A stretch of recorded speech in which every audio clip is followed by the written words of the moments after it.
কলেজে ভর্তি প্রক্রিয়া নিয়ে বিরোধী দলনেতা শুভেন্দু অধিকারী কি বললেন দেখুন। তা উনি আমরা খুব উদ্বিগ্ন প্রকাশ করলাম যে 7ই মে 2025 উচ্চ মাধ্যমিকের রেজাল্ট বেরোনোর পরেও এখনো ভর্তি প্রক্রিয়া শুরু হয়নি। উচ্চ মাধ্যমিকের রেজাল্ট আউট হয়ে গেছে 7ই মে, কিন্তু তাদের ভর্তি প্রক্রিয়া শুরু হয়ে গেছে অনেক দিন। শিক্ষামন্ত্রী প্রেস কনফারেন্স করে বলেছেন পোর্টাল খুলে দেওয়া হয়েছে এবং ভর্তি অলরেডি চলছে। ভর্তি বলতে অর্থাৎ আগে যেমন কলেজে দাঁড়িয়ে দাঁড়িয়ে লাইন দিয়ে ভর্তি হতো, এখন সেখানে হয় না। কেন্দ্রীয় স্তরে একেবারে পুরোপুরি অনলাইনের ভিত্তিতে এখন ভর্তি চলে এবং ভর্তির অনেক কটা স্টেপ আছে।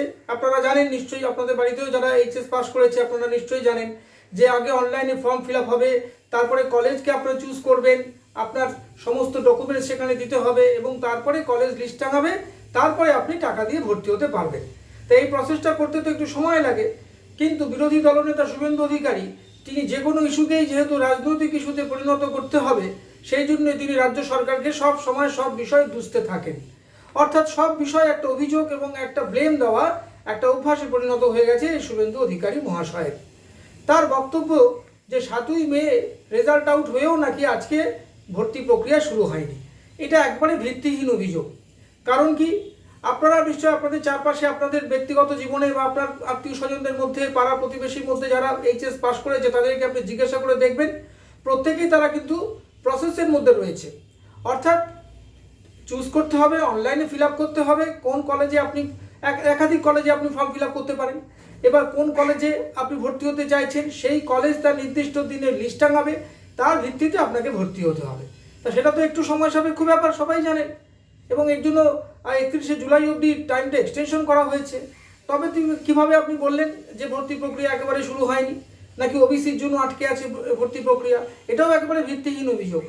কারণ কি, মমতা বন্দ্যোপাধ্যায় ওবিসি নিয়ে কোনো একটা অ্যাডিশন করতে গেছিলেন, সেটা কোর্ট আটকে দিয়েছে।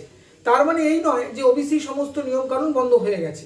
রাজ্য সরকার যে পুরনো নিয়ম আছে সেই পুরনো নিয়ম অনুযায়ী কিন্তু ওবিসির যে 7% যে রিজার্ভেশন, সেই অনুযায়ী তারা ভর্তি নিচ্ছেন এবং অন্যান্য কাজকর্ম করছেন।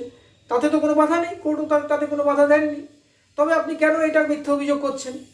আপনি যে কোনো কিছুকেই যদি এখন আপনি একটা রাজনৈতিকভাবে ব্যবহার করতে চান, এরপর তো কোনদিন বলবেন যে কেন বৃষ্টি হচ্ছে জোরে, মমতা বন্দ্যোপাধ্যায় জবাব দাও। যা যেরকম জায়গায় পৌঁছে যাচ্ছে বিরোধী রাজনীতি, যে কোনো একটা ইস্যুকে মশা কামড়াচ্ছে কেন, মমতা জবাব দাও, এরকম বলবেন? এটা কখনো হয়? আজকে রাজ্য সরকার যে সমস্ত রকমের পোর্টাল খুলে দিয়েছে, আপনি সেই খবরটি রাখেন না? আপনি এরকম একটা কে ব্রিফ করছে আপনাকে? তাহলে আপনি তো তার প্রেজেন্ট কোনো কন্ডিশনটা আপডেট নেই আপনার কাছে।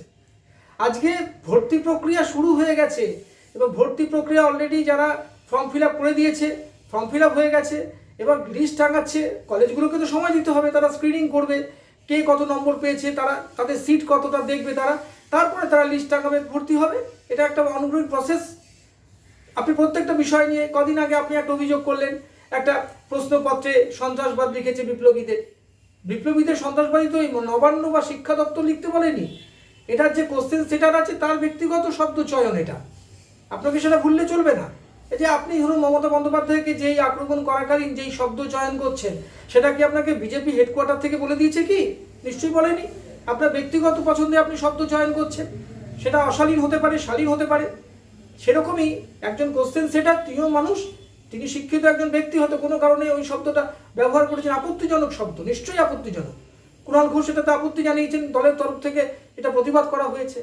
কিন্তু আপনি সঙ্গে সঙ্গে কি বলেন? মমতা বন্দ্যোপাধ্যায়কে ক্ষমা চাইতে হবে। তাহলে দেশের কোনো সমস্যা হলে প্রধানমন্ত্রী কি ক্ষমা চায়? আজকে পেহেলগাঁওতে এত বড় কাণ্ড হয়েছে, প্রধানমন্ত্রী ক্ষমা চেয়েছে হাত জোর করে? চায়নি তো। তাহলে আপনি একটা সামান্য একটা প্রশ্নপত্রে একটা শব্দ চয়নকে নিয়ে আপনি কেন বলবেন যে মমতা বন্দ্যোপাধ্যায়কে ক্ষমা চাইতে হবে? সমস্ত ইস্যুকে একদম টেনে আনতে হবে রাজনৈতিক ময়দানে। এই জন্যই আপনার মানুষের পারসেপশনটা অন্যরকম হয়ে যাচ্ছে। মানুষ বুঝতে পারছে না কোনটা ইস্যু কোনটা নন ইস্যু, তারা ধরতে পারছে না। আর যারা বিরোধী পক্ষ, যারা মমতা বন্দ্যোপাধ্যায়ের বিরুদ্ধে ভোট দেয়, তারাও কনফিউজ হয়ে যাচ্ছে আপনার এই যে কোনো ইস্যুকে একটা রাজনৈতিকীকরণ করার জন্য। আপনি ভালো মতো খোঁজখবর নিয়ে দেখুন যে ভর্তি প্রক্রিয়া অলরেডি স্টার্ট হয়ে গেছে এবং অত্যন্ত ঠিকমতো করে কাজ চলছে। ওবিসি নিয়ে কোনো সমস্যা নেই এবং সর্বোপরি যেমন নিয়ম অনুযায়ী প্রতি বছরই হয় এবং ক্লাস শুরু হতে হতে সেপ্টেম্বর আরম্ভ হয়ে যায় প্রতি বছরই, এবছরও তাই হবে। যেমন প্রথম সেমিস্টার, সেকেন্ড সেমিস্টার, যা যা পরীক্ষার শিডিউল সেগুলো সেই সময় হবে। কিন্তু আপনি তর সইছে না আপনার। আপনি যে কোনো ইস্যুকে একটা রাজনৈতিক ময়দানে টেনে নিয়ে রাজনৈতিক ফায়দা লাভের চেষ্টা করেন, রাজ্য সরকারকে অপদস্থ করার চেষ্টা করছেন, কিন্তু এই উদ্দেশ্য ফলপ্রসূ হবে না। আমাদের ভিডিও ভালো লাগলে লাইক ও শেয়ার করুন, কমেন্ট সেকশনে গিয়ে জানান আপনাদের মতামত। আরও ভিডিও পেতে চ্যানেলকে সাবস্ক্রাইব করুন। প্রতি মুহূর্তে খবরের আপডেট পেতে প্রেস করুন বেল আইকন।